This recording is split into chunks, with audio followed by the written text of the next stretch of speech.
تاوتوێ بە سپۆنسەری کۆمپانیای دارالمولکی بابان.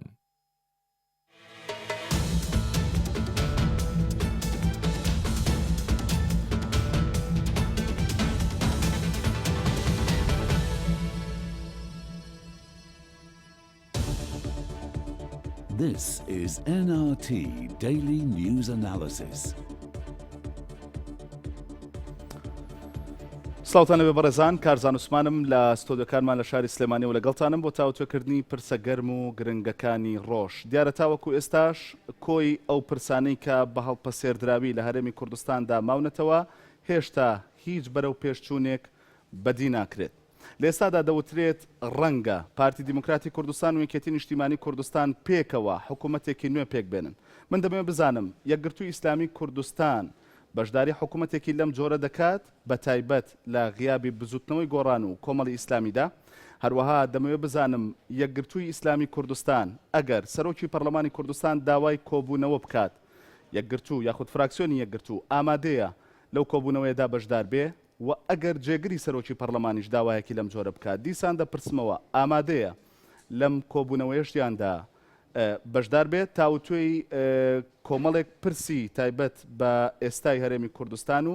پەیوەست بە یەکگرتووی ئیسلامی کوردستانەوە دەکەین. لەگەڵ میوانەکەم ئەبوبەکر هەڵەدنی سەرۆکی فراکسیۆنی یەکگرتووی ئیسلامی کوردستان لە پەرلەمانی کوردستان. سوپاس بۆ ئامادەبوونت کاک ئەبوبەکر. زۆر سوپاس بێ. بەڕێزان، وەکو هەمیشەی وەش دەرفەتتان هەیە لە تۆڕی کۆمەڵایەتی فەیسبوک و لە پەیجی NRT پرسیار و سەرنجەکانی خۆتان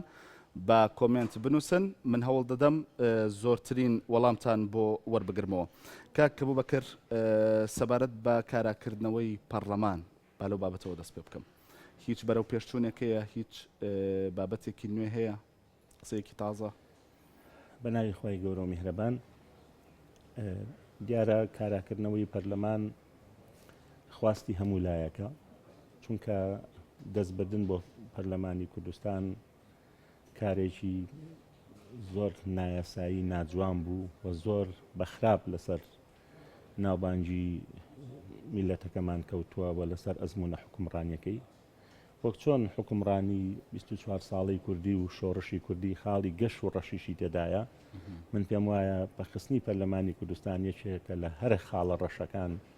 بە نێوچەوانی دەسەڵاتداران و حکومڕانی کوردیەوە، چونکە لە هیچ شوێنێکی دنیا داوان نەبووە بەو شێوە فەزاحەتە دەستگایەکی شەرعی خەڵکی کوردستان فەک بخرێ و عقوبەیەکی حیزبی و سیاسی بدرێ. ئەمە خواستی هەموو لایەکمانە و خودی ئەوانی بەو کارە هەڵساون دەزانن وەک خۆیان پێناسیان کرد دەستیان بۆ کارێکی خراپ بردووە، وەکو خۆیان ئەڵێن لە ناچاری شاپەنایان بۆ بردووە. ئەمڕۆ بەیان سبەی ئەبێ پەرلەمانی کوردستان هەر کارا بگرێتەوە و هەتا ڕۆژێک زووتریش کارا بکرێتەوە پێمان وایە لە خازانجی هەموو لایەکدایە. بەڵام ئێستا بە تایبەتی لە نێوان بزوتنەوەی گۆڕان و پارتی دیموکراتی کوردستان جیاوازیەکە لەسەر میکانیزمی کاراکردنەوەی پەرلەمانی کوردستانە. برادەرانی پارتی ئەڵێن پێویستمان بە ڕێکەوتنێکی سیاسی نوێ هەیە پێش دەست بەکاربوونەوەی پەرلەمان. برادەرانی گۆڕانیش دەڵێن ئەبێ پێکهاتەی پەرلەمانی کوردستان بەم دەستەی سەرۆکایەتی ئێستاوە دەست بەکار ببێتەوە. ئەو کاتە ئێمە ئەکرێ قسە لە ڕێکەوتنی نوێ و ئیتیفاقی نوێ بکەین. بۆیە لە ئێمەدا وەستاوەتەوانێ و ئەو هەوڵانش کە هەبوون بۆ کاراکردنەوەی پەرلەمانی کوردستان، هەوڵە دوو قۆڵیەکان و هەوڵی ئەحزابەکان هێشتا هیچ ئاسۆیەک نییە. دوای ئەمینیان ئەوە بوو کە فراکسیۆنەکان کۆبوونەوە ویستیان لانی کەم هەڵوێستێکی کردارێکی بە کۆدەنجی و بە جەماعی بنوێنن، بەڵام بەداخە ئۆشمان بۆ نەکرد. باشە، دواتر فراکسیۆنی گۆڕان و بزوتنەوەی ئیسلامی مانگرتنیان ڕاگەیان بەبێ فراکسیۆنەکانی دیکە. بۆچی یەکگرتووی ئیسلامی کوردستان حزوری نەبوو لەو مانگرتنەدا؟ دیارە ئەمە دوو کۆبوونەوەمان بۆ کرد و پێشتریش فراکسیۆنەکان لە ڕاوێژدا بووین لەسەر ئەوەی کە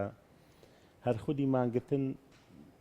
پەیامی مانگرتن و جەدوای مانگرتن پرسیاری لەسەرە خۆی، یعنی لەلایەن هاوڵاتیانەوە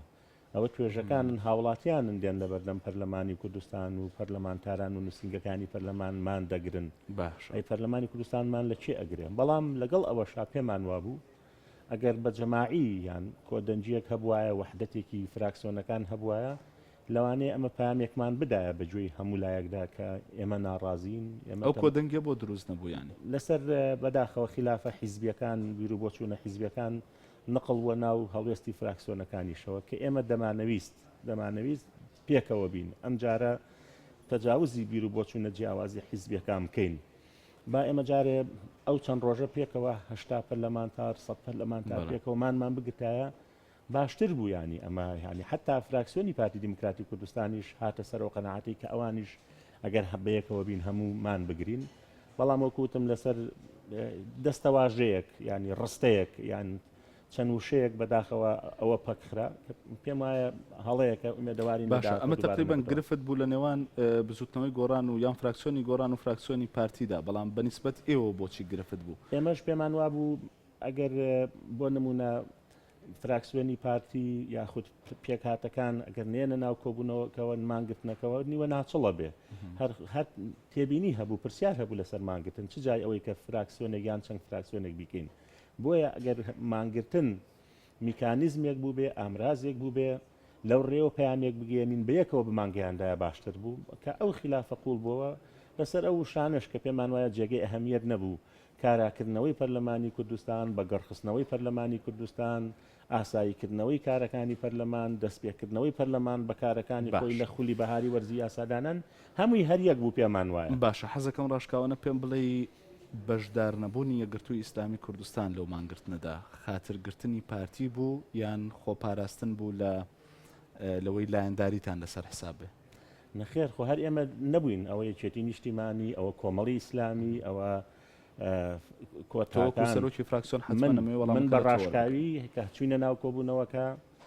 لە بەردەم هەموو سەر فراکسیۆنەکانە هەڵوێستی یەکگرتومان ڕاگەاندن کە ئێمە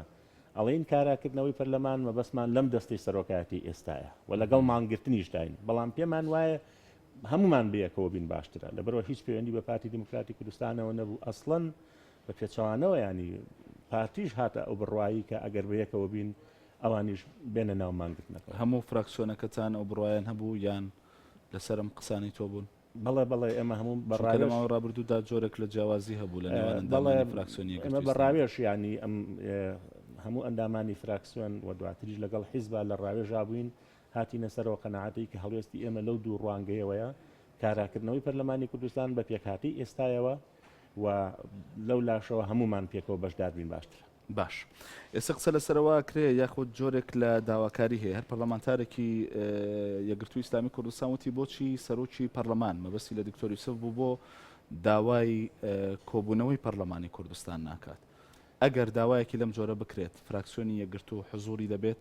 لەلایەن سەرۆکی پەرلەمانەوە بەڵێ ئەو ڕۆژە لە کۆبوونەوەکەدا ئەومان خستە ڕوو ئێمە پێمان سەیرە دەستەی سەرۆکایەتی پەرلەمانی کوردستان کە ئەو سێ بەڕێزە هەرسێکیان لە پەیوەندیان تەلەفۆن لەگەڵ یەکترەکەن ئاگداری کاروبارەکانی یەکترن واتە پەیوەندیەکانیان نەپچڕاوە بۆ وادەی کۆبوونەوەی پەرلەمانی کوردستان ڕانەگەێنن بۆ ئەمە پەیوەندیی بە پەرلەمانتارانەوە هەیە ینی سەلاحێتی خۆیانە دەسەڵاتی خۆیانە سێ کەس لەو دوو کەسەی دەستەی سەرۆکایەتی ئەتوانن کارنامەی کۆبوونەوەی پەرلەمانی کوردستان دابنێن و دوو ڕۆژ پێش ئەوە 48 ساعت پێشەوە پەرلەمانتاران ئاگادار بکەنەوە لەبەرەوە ئەمە سەرۆک و سکرتێر یان جێگر و سکرتێر دەتوانن هەر کەسێک لەو سیانیانی سەرۆک و جێگر بێ یاخود سکرتێر و جێگر بێ یان سکرتێر و سەرۆک بێ هەر کامێک مویمە سیانیان لەوانە کارنامەکە واژۆ بکەن ئەوە لەبەرەوە هیچ پەیوەندێکی بە ئێمەوە نیە وەکو پەرلەمانتاران ئەوە سەلاحێتی خۆیانە دەسەڵاتی خۆیانە با ئەعلانی بکەن با دکتۆر یوسف بۆ نمونە لەگەڵ سکرتێرە لەگەڵ جێگرا با ئەعلانی کۆبوونەوە بکە ئێمە وەکو یەکگرتوو داوای ئەواکەین با فەرموو کۆبوونەوەی پەرلەمانی کوردستان ئەنجام بدرێ با بیکەینە ئەمری واقع حضوریە بێت بە دڵنیایەوە حضورمانە ئەگەر جێگری سەرۆکی پەرلەمان بۆ نمونە ئیمزای نەکات نەیەوێت کۆبوونەوەی دوان لەو دەستەی سەرۆکایەتیە لە هەر شوێنێکی ئەم کوردستانە کۆبوونەوەی پەرلەمانی کوردستان دابنێن ئێمە ئامادە ئەبین وەکو فراکسیۆنی یەکگرتووی ئیسلامی کوردستان باشە زۆر جارە وترێت بۆیە لە ئێستادا ئەو داوایە ناکرێت یاخود ئەو کۆبوونەوەی ئەنجام نادرێت کە مەترسیەکان هێشتا نەڕەویونەتەوە ینی ڕەنگە ڕووداوی ناخۆشتر لەوەی کە ڕوویدا بە دوای خۆی دابێنێ ئەی بۆ بە ئەوە خوێندنەوەیەکە دروستە ینی کە بەڵام دەرکەوت ئێمە لە 6 مانگی ڕابردووە وەکو پەرلەمانتاران حیزبەکان نیشمان هیچیان نەکردووە ئەو 6 مانگ پێشتر حیزبە سیاسەکانی کوردستان هەمووان تانیانەدا لە پەرلەمانی کوردستان کە دەستیان بردو بۆ کێشەیە کە بەوان حل ناکرێت فەرموو ئەوە دامانە دەست ئەوان ئەوە 6 مانگە ئەو هەموو کۆبوونەوەی پێنج قۆڵی ئەو هەموو کۆبوونەوەی ئەحزابی بە شوێنە هات کۆمیتەی کارافکردنەوەی پەرلەمانی فەرموو ئەوانیش نەیانتوانی کێشەکە چارەسەرکەن ئەکرێ پەرلەمانتاران لەم دۆخە پڕ ئیحراجی ئێستادا بمێننەوانێ على الأقل با ئێمە هەنگاوەکانی خۆمان بنین و ڕێگریمان لێ بکەن با سەرۆکی پەرلەمان جارێکی تر لە بازگەی دێگەڵا یاخود لە بازگەی ئاڵتون کۆپتی بیجێڕنەوانێ بەڵام گرنگ ئەوەیە کە ئەو هەوڵی ئەوەی داوە کە کۆبوونەوەی پەرلەمانی کوردستان ئەنجام بدرێت باشە ئەمە ئەم پرسیارم کرد بۆ سەرۆکی پەرلەمان ئەگەر جێگرەکەی لەگەڵ سکرتێری پەرلەمان بۆ نمونە داوایەکی لەم جۆرە بکەن دیسان هەرێگرت و حزوری دەبێت هەر حزورمان دەبێت و بەڵام مەبەستمان لەوە کۆبوونەوەی پەرلەمانی کوردستانە دەستکردنەوەی بەکارەکانی پەرلەمانی کوردستان ئەو کاتە ئێمە ڕێکەوتنی سیاسی بەجێ هێڵین بۆ حیزبەکانی تر خۆیان ئەوە هەر گۆڕانکاریەک ببێ ئەوە پەیوەندی بە هەر حیزبێک لە حیزبەکانی بەشداروی ناو پەرلەمانی کوردستانە هەیە بەڵام لە ئێستادا ئیشکالی گەورەتر لەسەر لە کۆبوونەوەی پەرلەمانی کوردستان ئەوە سپەینەیە پەرلەمانی کوردستان دەستی بە کۆبوونەوەکانی خۆی کردەوە وا بڕیاری دەرکرد وا یاسای دەرکرد پرۆسەی دەرچواندنی یاسا و بڕیارەکان چۆن ئەنجام دەدرێت لە ئێستادا کە هیچ کامێک لەو چوار هێزە جگە لە پارتی دموکراتی کوردستان دانیان بە شەرعەتی کاک مەسعود بارزانیدا نەناوە وەکو سەرۆکی هەرێم چونکە بەدەر لە یاسا ئەو ممارسەی دەسەڵاتەکانی بەزەوەشیان دیسانەوە هەر ئەوانە دەبێت لە پەرلەمانەوە بابەت لەبەرەوە بێ ئەم بابەتە چه حیزبە سیاسیەکان چ پەرلەمانتاران دوور بۆی بڕوانن هەتا کێشەی سەرۆکایەتی هەرێمی کوردستان چارەسەر نەکرێ کۆبوونەوەکانی پەرلەمانی کوردستان بێجەدوا ئەمێنێتەوە حتا ئێمە پێش ڕووداوەکانی دوانزەی دەش پێش ڕووداوەکانی دوانزەیدا سەرقاڵی تاوتێکردنی بڕگەکانی هەموارکردنەوەی پێڕەوی ناوخۆی کوردستان بووین ینی ئەوەمان کردبوو کە پێمان وابوو چەند مانجێک ئەخایەنێ هەتاوەکو ئومێدمان هەبوو بە حیزبە سیاسەکان لە گفتوگۆ پێنج قۆڵیەکاندا لەو ماوەیەدا تاوەکوان ئەم کێشەیە چارەسەرەکەن بە ڕێکەوتنێکی سیاسی ئێمە سەرقاڵی ئەوە بین بەداخەوە ئەو کۆبوونەوانش ببن بەزگەیشت باشە تۆوتە دەگەر کۆبوونەوە بکرێن داوای کۆبوونەوە بکرێ ئەکیت فراکسیۆنی یەکگرت و حزوری فراکسیۆنی یەکگرت و حزورمانە باشە لە ماوەی ڕابردووە دوو جار یاداشت بۆ پەرلەمانتاران کرا بۆ کۆکردنەوەی واژۆ بۆ ئەنجامدانی کۆبوونەوەی پەرلەمانی کوردستان من واژۆکە ئیمزاکانم بینی هیچ کام لە ئەندامانی فراکسیۆنی یەکگرت و ئیسلامی کوردستان واژۆیان لەسەر یاداشتانە نەکردبوو بۆ بەڵێ پێم خۆش بوو پرسیارەت کردیانی چونکە بەداخەوە شێواندنێکی وێنەی ئێمە هەبوو و گلەیشمان لەو هەندێک پەرلەمانتار کرد کە لە هەندێک لە میدیاکان ناوی فراکسیۆنی یەکگرت و ئیسلامی کوردستانیان بردبوو ئەو دوو جارە هەردووکیان هەوڵەکە هیبرایی زۆر دڵسۆز و بە کەفاعەتمان کاک عومەر عنایەت و کاک عومەر پەیوەندی بە ئێمەوە کرد بە بەندەیەوە کرد وەکو سەرۆکی فراکسیۆن منیش کاتێک عادەتەن وایە کە ئەندامی فراکسیۆنێک پەیوەندی بە سەرۆک فراکسیۆنێکەوەکە ئێمە بە دوواداچوون لە ڕێگەی سەرۆکی فراکسیۆنەکەەوە دەکەین کاتێک کە پەیوەندیم کرد بە سەرۆکی فراکسیۆنی گۆڕانەوە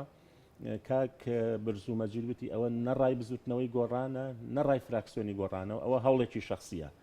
لەبەرەوە کە هەوڵێکی شخصی بوو بۆ ئێمە واژۆمان نەکرد حتا بەڵام بۆچی ئامادەنین ئەگەر هەوڵێکی شخصیش هەبێت ینی واژۆی لەسەر بکەن دوجار هەوڵ نییە بۆ ئەوەی پەرلەمانی کوردستان کۆ ببێتەوە ئایا ئەم هەوڵە شخصیە ئەگەر تۆ نەتوانی ئەندامێکی فراکسیۆنەکەی من هەوڵێکی شخصی بدات بەڵام ئەو لەوێت ئەوەیە جارێ لە ناو فراکسیۆنەکەی خۆیان ئەم قەناعەتە دروستکە کاتێ فراکسیۆنەکەی خۆت قەناعەتیان بەمەوێت تۆ چۆن داخوازی لە فراکسیۆنێکی دیەکەی پاشان ئەوە خۆ بۆ پشووی پەرلەمانی کوردستان وەستانی خولی تەشریعی بوو بەڵام خۆستا خولی تەشریعیش دەستی پێکردوێتەوانێ چیە ڕێگرە لەوەی کە ئەمە بکرێت لەبەرەوە نەپێویستمان بە یاداشت نە بە ئیمزایە نەک ئەوە من حتا بەڕێز مامۆستا مەروان گەڵاڵیش کە من پەیوەندیم پێوە کرد ئێوە وتی ئێمە دوو ئەنداممان یاد ئیمزای ئەو یاداشتیان کردو بەڵام واژۆکانمان کشاندوێتەوە کۆبوونەوەی چی و کۆبوونەوە ناکرێ و ئیتر من کاتێک کە پەیوەندیم بە سەرۆک فراکسیۆنەکانەوە کرد ئەوە وەڵامیان بوو بۆیە ئێمەش ئامادە نەبووین واژۆی ئەو یاداشتە بەس بۆچی ینی من ئێستا وەڵامم بەڕوونی دەست نەکەوتەوانێ هەوڵەکە ئەگەر شخصیش بێ بۆچی ئێوە ئیمزاتان لەسەر نەکرد ئێوە لە چوارچێوەی ڕێکەوتن و ڕێکەوتنە سیاسەکانتان لەگەڵ بزوتنەوەی گۆڕان یان کۆمەڵ یانێکێتی ئامادەن واژۆ بکەن لەسەر بابەتێک کە ئەمەیان کاراکردنەوەی پەرلەمانە لە ئێستادا تۆ دەڵێ ئێمە هیچمان ناوێت جگەلەوەی پەرلەمان کۆ ببێتەوانێ و دەست بکاتەوە بە کارەکانی خۆی ئێمە لە دو ساڵی ڕابردووە چ ئەو کاتانی پەرلەمانی کوردستان کارە ئاسایی و یاسایەکانی خۆی ئەنجامداوە بەردەوام سەرۆکی فراکسیۆنەکان لە ئیتیساڵ و ڕاوێژ و پەیوەندیکردن بە یەکەوە بووین و بەردەوام یاساکانمان بە مەشوەرەت و گفتوگۆ هەموو کۆبوونەوەکان هەموو خۆ ئامادەکردن بۆ کۆبوونەوەکان بەو شێوەیە دەرکردووە کارێکی لەو جۆرە پێویستی بە ڕاوێژ و وەرگرتنی ڕای سەرۆک فراکسیۆنەکان هەیە کاتێککە وەڵامەکە بەم جۆرە بوو بۆیە ئێمەش ئیسیعدادمان نەبوو ناگەر ڕای هەمووان بوونایە بە هەمووانە بوونایە ئێمە ئیسیعدادمان نەبوو کە ئەوە واشۆ بکەین. بۆچی فراکسیۆنەکەی خۆتان دەست پێشخەرێکی لەم جۆرەی نەکردووە؟ بڵێ ئێمە پێشتر فراکسیۆنی ئێمەش هەمان بیر و بۆچوون هەبوو لە ناو فراکسیۆنی ئێمەیە بەڵام کاتێککە سۆراخمان کرد لە فراکسیۆنەکانی تریش هەر ئەوە وەڵامەمان دەستکەوتەوە کە خۆمان بەرامبەر ئەدەینەوانێ کە چاوەڕێی کۆبوونەوەکان بوون چاوەڕێی لایەنە سیاسەکانی کوردستان بوون و پێیان وابوو ئەو کاتە یانی کە لە کاتی من دووسێ مانگ پێش ئێستا دەڵم پیان وابوو ئەم بابەتە ئەوێ زمینە سازیەکەی لەلایەن حیزبە سیاسەکانی کوردستانەوە بۆی بکرێت. باشە ئێستا ئەو زمینە سازیانە بە چۆ گەیشتووە ینی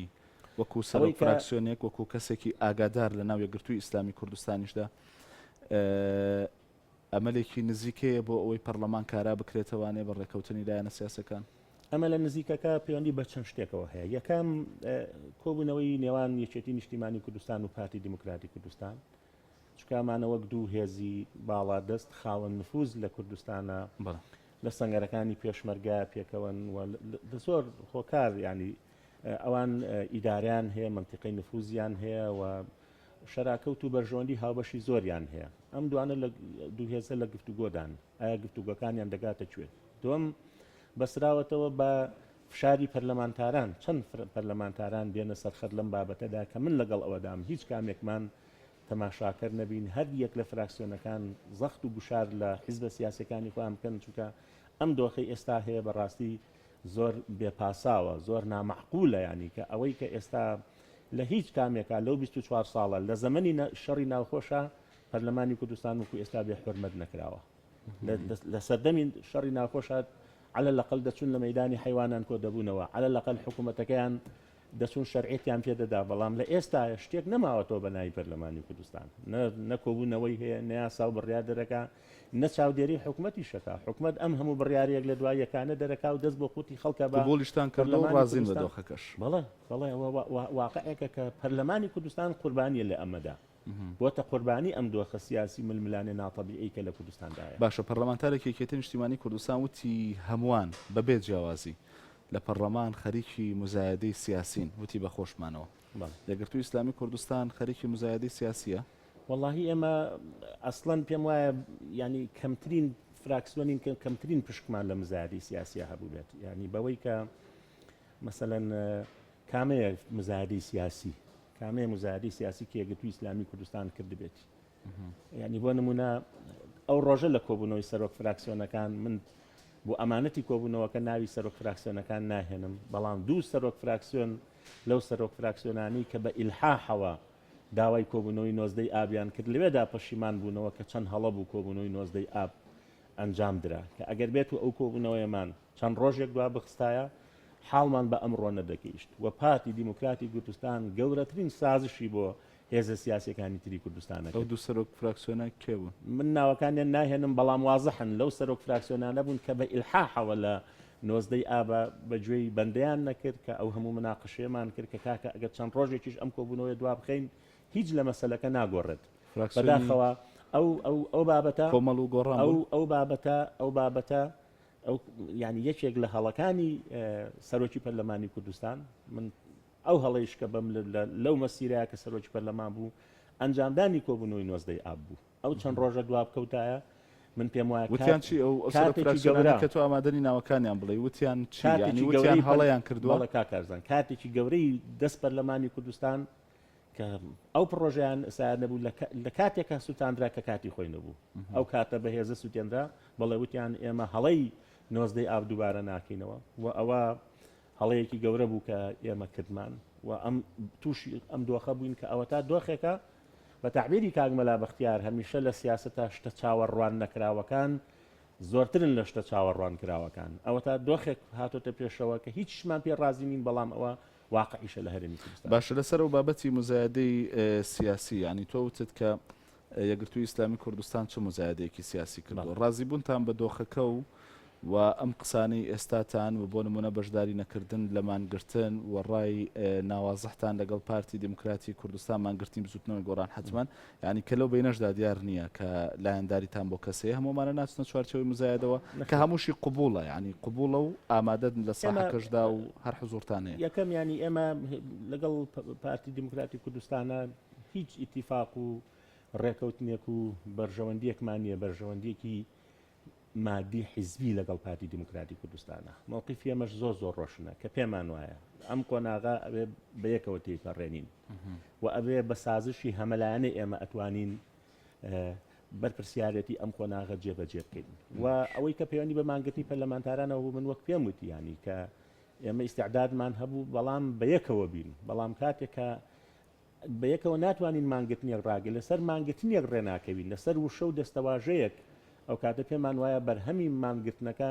نیوە ناچڵە بێ بەداخەوە ئێمەمانتوانی حەدەسێکی گەورە بخۆقێنین لەکوێ هەشتا پەرلەمانتار دیفاعیان لەسەرۆکی پەرلەمان کردا لەکوێ 20 پەرلەمانتار بیکە لەکوێ 90 پەرلەمانتار وایە من پێم وایە پەیامەکە باشتر ئەگەیشت و ئەمە یەکەم جارە بوو دوای ئەم 6 مانگە پەرلەمانتاران کاراکردنەوەی پەرلەمانی کوردستان کۆیان بکاتەوانێ لەبەرەوە یەکگرتووی ئیسلامی کوردستان ئێمە هەر لە ئەخلاقی سیاسی خۆمان باوەڕمان بە مزایدە نیە چونکە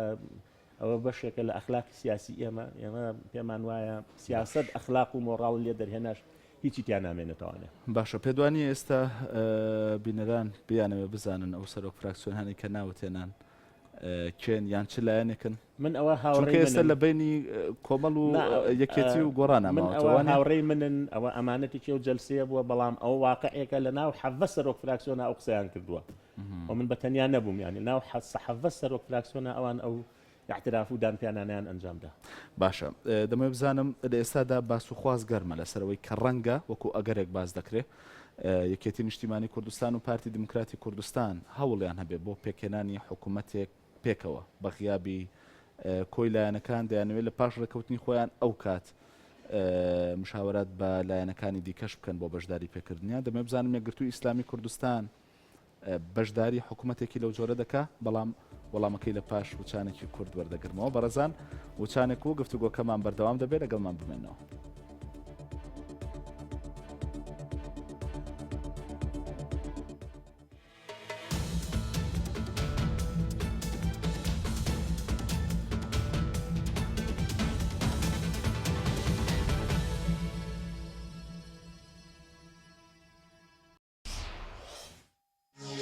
تاوتوێ بە سپۆنسەری کۆمپانیای دارالمولکی بابان.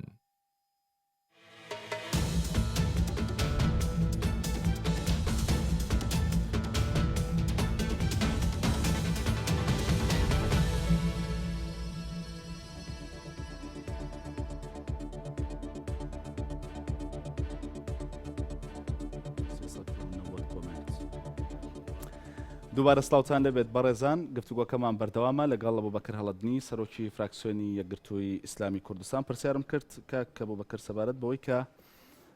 یەکگرتووی ئیسلامی کوردستان بەشداری حکوومەتێک دەبێت لە غیابی بزوتنەوەی گۆڕان کۆمەڵی ئیسلامی. بەڵێ ئەوەی کە جەنابەت ناود لێ ناوە پێوترێ حکوومەتی زۆرینە ئەگەر ئەو دوو هێزە گەشتنە ئیتیفاق کە حکوومەتێکی زۆرینە دروستکەن و حتمما ئەو کاتە داوەتی هێزەکانی ترەکەن بەنسبەت یەکگرتووی ئیسلامی کوردستانەوە ئێمە ئەو کاتە سەرکردایەتی یەکگرتوو ئەبێ بڕیاربە ئێمە بەشداری لەم حکوومەتەیە بکەین یان نەیکەین بەڵام من وەکو ڕەئی شەخسی خۆم پێم باشە یەکگرتووی ئیسلامی کوردستان بەشداری لە حکوومەتێکی لەو جۆرەیان نەکات لەبەرەوەی من هیچ قەناعەت و ئیمانێکم بەوە نییە کە ئەمان ئیسلاحات و چاکسازی ڕاستەقینە و ڕیشەیی بکەن مەبەستێکی باڵێ بە دڵنیایەوە نایکەن و ئەیانێ ئەم دۆخی ئێستا درێژە پێبن و حتمما ئەو کاتە بەلایانی کەمەوە تا 2021 تا 2023 انتخاباتیش ناکرێت هەڵبژاردنیش ناکرێت هەموو یاساکان ئەو کاتە بە زۆرینە لە پەرلەمانی کوردستان تێدەپەڕێنن کە ئیسلاحاتیش نەکرا ئیتر تۆ چ جەدوایەکەت هەیە بەرنامەیەکی هەڵبژاردنت هەیە لەبەرەوە من پێم وایە بەڵام آخر خۆ قسەی ئەوان نیشانی زۆرتر بنم قسەم لە بەرپرسانی پارتی بیستۆ بۆی کە حکوومەتی بنکە فراوانی ژە و تەجروبەیە شکستی هێنا ئێوەش کە حزورتان هەبووە لە حکوومەتدا نەتانتوانی شتێک ئەوە لە پەیوەندی مامەڵەی بە ئێمەوە حکوومەت نەبوو. بگۆڕی یعنی شکستەکە ئەم ئەو بگرە هەندێک جار دەڵێن ئەوەی جاران کە کردمان باشتر بوو. هەرگیز یعنی ئەوەی کە ئەوان جاران بەیەکەوە بوون یەکەم پارە هەبوو سعری نەوت بەرز بوو لەگەڵ بەغا مشکیلیان نەبوو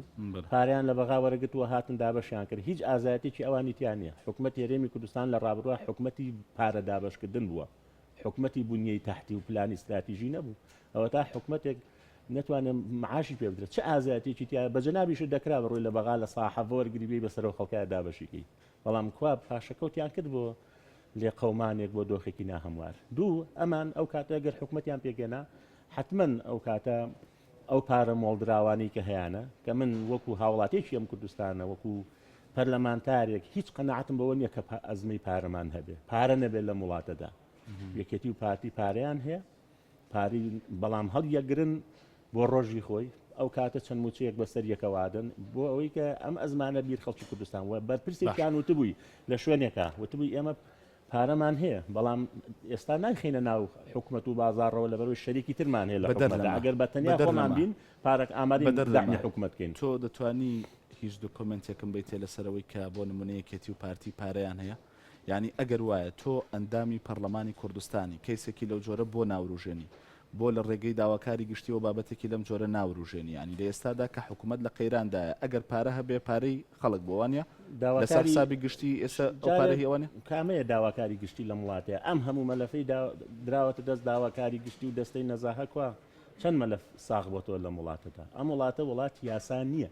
وڵاتی قانون نییە تاوەکو بهێڵن داواکاری گشتی و دیوانی چاودێری دارایی و دەستەی نەزاهە و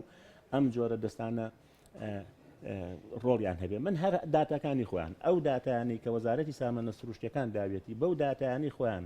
مانجی ڕابردوو بای 650 میلیۆن دۆلاریان نەوت فرۆشتووە کا بۆ موچەی خەڵکی پێنادەن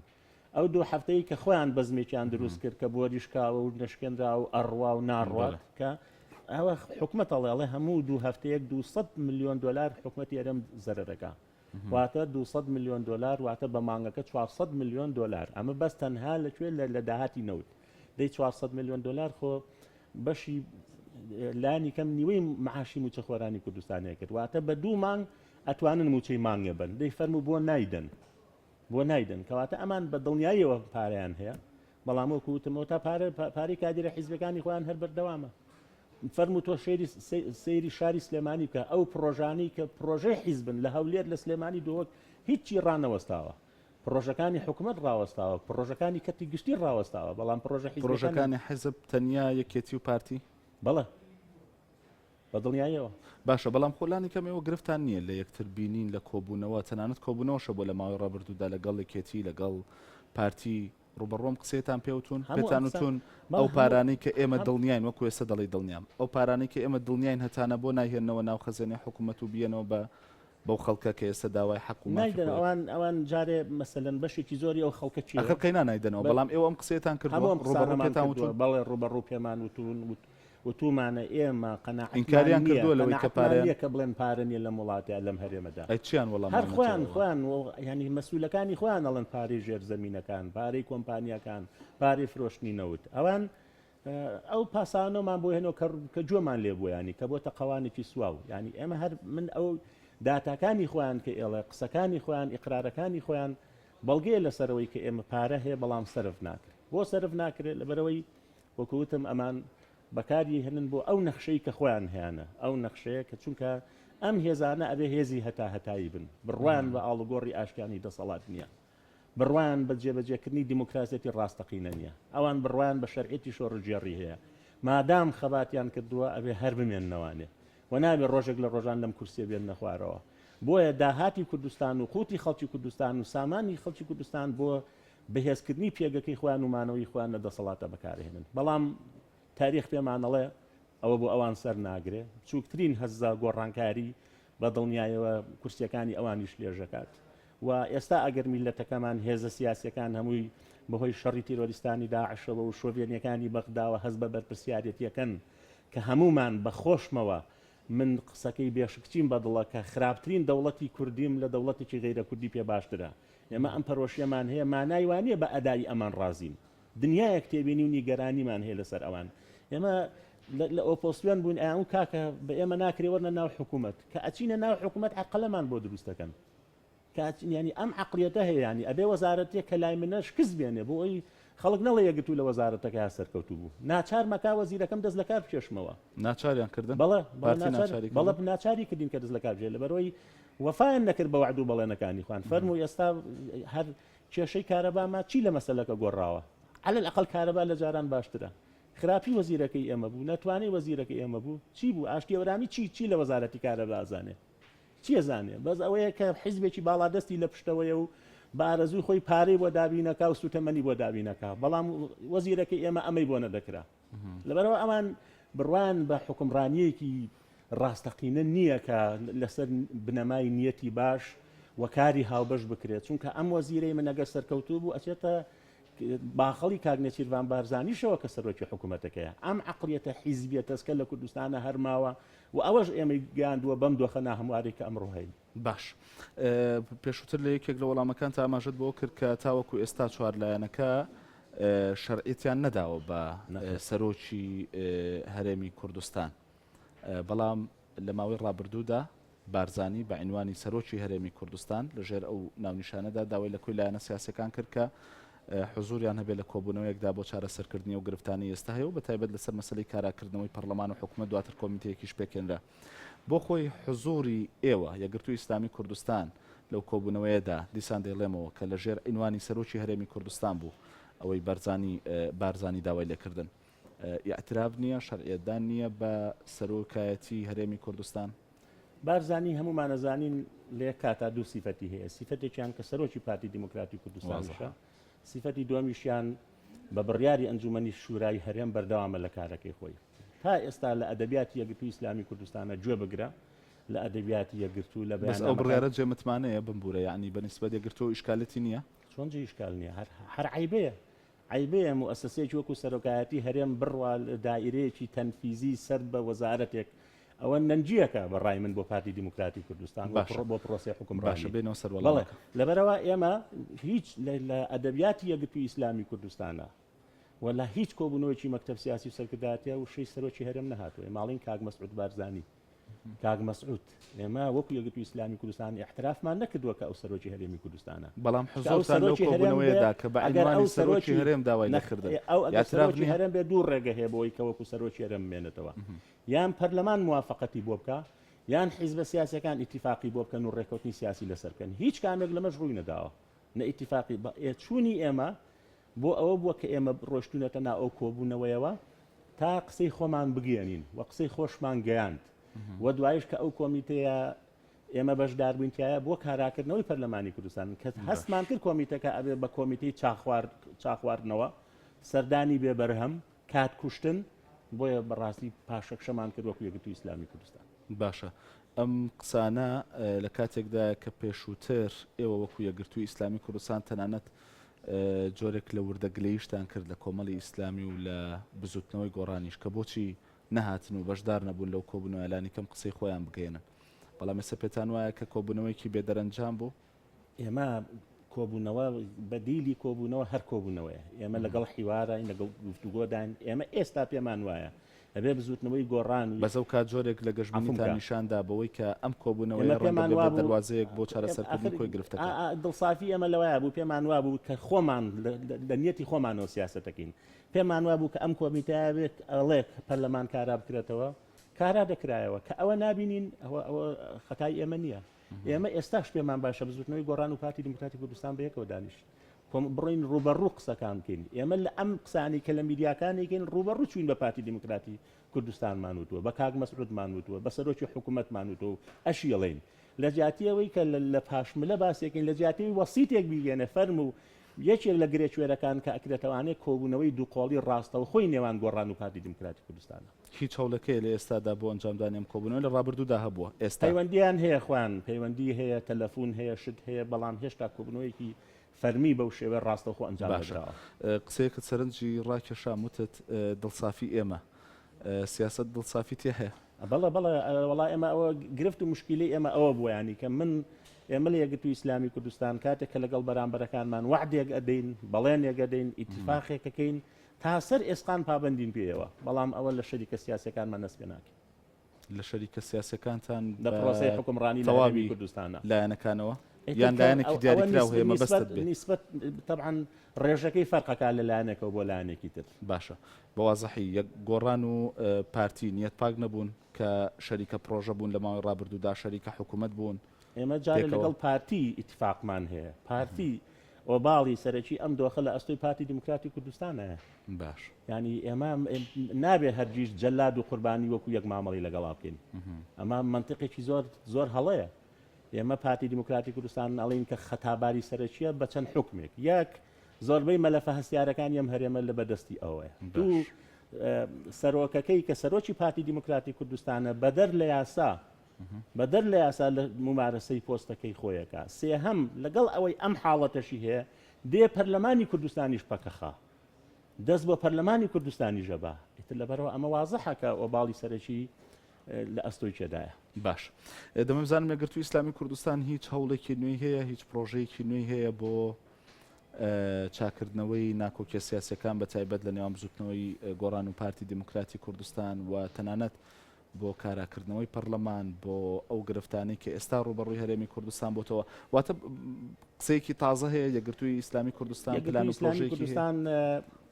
هەر هەوڵێکی هەبێت لەسەر دوو بنەمایە یەکەم داوامان لێ بکرێ باش ئەگەر داوامان لێ بکرێ ئەو هەر لایەنێک لایەنەکان ئێمە ئامادەین ڕۆڵی وەساتە ببینی دوو ئەگەر بە گوێشمان بکەن بەڵێن هەبێ بەڵام تا ئێستا ئێمە نەداوامان لێکراوە نە پێشمان وایە بە گوێمانەکەن و یەکگرتوو لە ڕابردووە بەداخەوە خۆی کردە کۆچی قوربانی پرۆژەی سازانی بەڕێخست و ئەو هەموو قسە و تۆمەتەی بۆ دروست کرا کە بەداخەوە بینیمان یەکگرتووی ئیسلامی کوردستان چۆن مامەڵی لەگەڵا بکەتگایانی ئێمە 86,000 دەنگمان هەیە لە هەولێر لە دهۆک لە بادینان حیزبی سیاسی هەیە بادینانی هەر تەلاق داوە کاکە بە حیاتی وجودی نەبووە لە بادینانە ئەسڵەن ئەندامی سەرکردایەتی هەیە کۆبوونەوەی ئۆرگانەکەی ئەگەێنێ بە حیزبی باڵادەستی و منتیقەیە و دوای سەنگەرە گوازێتەوە چۆن وەکو من حسابی لەگەڵا کرێکە 86,000 دەنگ هەیە جەنابی مامجەلال آخر ئێمە ئێستا غیابی ڕابەرمان هەیە لە هەرێمی کوردستانە جەنابی مامجەلال لە سەروبەندی حکوومەتی سیوێکی ئاباکەیە گرتو مایەوە لە کوردستانە هەندێک هەرزەی سیاسی ناویەکێتی احترامم بۆیان یعنی چۆنە بێ یەکگرتووی ئیسلامی کوردستان ئاوا بێ و ئاوا بێ و لەولا هەبێ و لەولا هەبێ ئەبسەیری ئەم منتیقە گەورەی جەنابی مامجەلال جەنابی مامجەلال لەو کاتەیە گوت ئەگەر یەکگرتووی ئیسلامی کوردستان لە بادینان هەبێ ئێمە پێمان وایە چێتی نیشتیمانی کوردستان هەیە مادام هێزێکی ڕکەبەر هەیە لە بادینان کە ڕکەبەری پارتی دیموکراتی کوردستانە کلێنێکی خستۆتە ناو ئەو دوورگە داخراوە ئێمە پێمان وایە خۆمان لەوێ هین ئێوە هەر لێوێ بمێننەوە خەباتی دیموکراسی قازانجە بۆ دیموکراسی قازانجە بۆ پرۆسەی سیاسی ئەمە منتیقی سیاستکردنە کەچی ئێمە 23 پۆست وەرەگرین بە ئیستیحقاقی خۆمان پێمانەوترێ ئەمە پاداشتی کۆبوونەوەی نۆزدەی ئابە و ئەمە بەرتیل و ڕەشوی پارتی دیموکراتی کوردستانە لە کاتێکا بە حەقی خۆمان وەرمان گرتووە حیزبی سیاسی هەیە بەقەدەر جێبێک نەفەری نییە لە بادینانە دێم و زیادی سیاسی بەسەر ئێمە واکات ئەبوایە ئەمە حیزبانی تر پیان خۆش وایە هێزێکی وەکو یەکگرتووی ئیسلامی کوردستان لە بادینانە حزوری هەیە گەشە ئەکا کە ئەمە وەکوتمان لە قازانجی پرۆسی سیاسی دیموکراسی بەڵام گومانەکان لەسەرەوە بوو کە دوای ئەو بابەتانە ینی دوای یەکلابوونەوەی ئەو گریمان پارتی دیموکراتی کوردستان ئەمنیەتی هەیە بەڵام لە بادینانە ئەگەر هێزێکی سیاسی بەدەر لە پارتی دیموکراتی کوردستان گۆڕانکاریەک لە سوڵتەی محلی و حکوومەتی محلیا دروست ببێ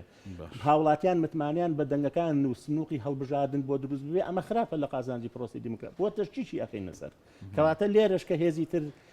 پۆستی وەرگرتووە ئەوە بەرتی لە یەکێتی نیشتیمانی کوردستان داتی بەوان ئێستا کە تاڵەبانی غائبە لە پرۆسی سیاسیدا ئێمە ڕابەرێکمان نییە کە توانی بێتی بەدیلی ئەو بێ جێگرەوەی ئەو بێ ڕابەرێکمان نییە وەکو مامجەلال کە پشوو درێژ بێ ڕابەرێکمان نییە وەکو ئەو گەشبین بێ ڕابەرێکمان نییە وەکو ئازابێ لە ئاشبوونەوەدا ڕابەرێکمان نییە تەسحیە بە حەزەد نفسیەکانی خۆی بکات دەستی ئاشبوونەوە درێژکە نەخێر نیوانە ئەگەر هەمان بۆە دۆخمان بم باشە کۆمنتێکم بۆ هاتووە دلێر عەلی دەڵێت یەکگرتوو دژی سیسی خۆپیشاندانیان کرد بۆ پشتگیری مرسی بەڵام خێرە سوکە هەڵوێستێکیشیان نییە دژی ئەو دەڵێ ئیخوانەکانی تورک کە لە ئێستادا واژن و منداڵ و شار و گوندیان نەهێشت لە باکووری کوردستان ئێمە لە بەیاننامەی فراکسیۆن مەکتەبی سیاسی یەکگرتووی ئیسلامی کوردستان سەرکردایەتی ئیدانەی ئەو کوشتارەمان کردووە کە ڕوبەڕووی میلەتەکەمانە بێتەوە لە باکووری کوردستان و پێمان وایە ئەمە بژاردەیەکی خراپە نە قازانجی بۆ پەکەکە هەیە نە قازانجی بۆ دەوڵەتی تورکیش هەیە باشە ئیدانەمان کردووە. کاوە حیدر دەڵێت بە بڕوای من یەکگرتوو لە ناو خۆیاندا یەکگرتوو نین بەو دەلیلەی هەڵوێستی کاگە بووبەکر بەراورد ناکرێت بە هەڵوێستی حیزبەکەی وایە ئەم نەوعە لە جیاوازی زەق هەیە. ئەمە دەمێکە ئەم گرەوە لەسەر یەکگرتووی ئیسلامی کوردستانە کرا من پێم وایە ئێستا لە هەموو کات زیاتر یەکگرتووی ناوی یەکگرتووی ئیسلامی کوردستان بۆ خەڵک ڕوونە و ئێمە لە سەرڕێی کۆنگرەی حوتەمی حیزبەکەشمانداین بە دڵنیایەوە یەکگرتووی ئیسلامی کوردستان هەروە بە تۆکمەی و بەهێزی یەکگرتووی دەمێنێتەوە. زۆر سوپاس. بەڵام جیاوازی بۆ چوونی سیاسیمان هەیە لەبەرەوەی لە کوردستانە دوو زۆنی حکومڕانی هەیە لە دوای سیوێکی ئابە و دواقعی تاڵمان هەیە ئێمە قوربانی ئەم دۆخین نەک ئێمە دروستمان کردبێت. بەڵێ ئەبوو بەکر هەڵدنی سەرۆکی فراکسیۆنی یەکگرتووی ئیسلامی کوردستان سوپاس بۆەوەی کە ئەم شەو میوانی تاوتێ بووی سوپاس دەکەم. ئایزانێ نافتی سوپاس بۆیەوەش سوپاس بۆ سەرنج و کۆمنتەکانتان لە تۆڕی کۆمەڵایەتی فەیسبوک. حەز دەکەم ئاماژە بۆش بدەم کە پاش چەند خولەکێکی دیکە کاگە بوو بەکر هەڵدنی ڕاستەوخۆ لە پیجی نافتی لە لایف ستریم لەگەڵتان دەبێت بۆ وەڵامدانەوەی کۆمنتەکانتان واتەوە دەتوانن هەر پرسیارێکتان هەیە ڕاستەوخۆ بپرسن لە کاگە بوو بەکر هەڵدنی و ئەویش وەڵامتان دەداتەوە. سپاس بۆی تاوە کوێستە لەگەڵمان بوون تا بەرنامێکی دیکار شاد سپاس دەکەم.